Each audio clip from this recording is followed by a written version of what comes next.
হবে এটা ওনাদের পারিবারিক সিদ্ধান্ত। স্যাররা সবকিছু ওনাদেরকে এক্সপ্লেন করেছেন, আমরা করেছি। তারপর ওনাদের পারিবারিক সিদ্ধান্তকে শ্রদ্ধা জানিয়ে ওনারা যেভাবে আমাদেরকে বলবেন আমরা সেভাবেই ওনাদেরকে কোঅপারেট করব।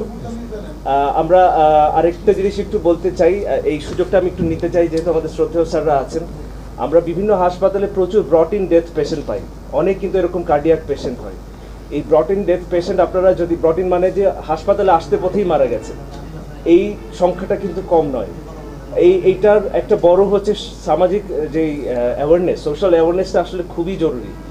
আমাদের স্যাররা অবশ্যই এটা নিয়ে কাজ করতেছেন, কিন্তু আপনারা আমাদের সচেতনতা তৈরিতে হেল্প করবেন, কারণ এই ব্রট ইন ডেথগুলো আমাদের জন্য অত্যন্ত পেইনফুল। কারণ যে রোগীটা হয়তো একদম ইয়াং একটা মানুষ যে কিনা বাড়িতে অ্যারেস্ট হয়ে গেছে, তাকে সঠিক সময় আনার মতো সময় পাওয়া যায় না, বোঝার মতো সময় পাওয়া যায় না। আপনাদের সবাইকে ধন্যবাদ ধৈর্য ধরার জন্য।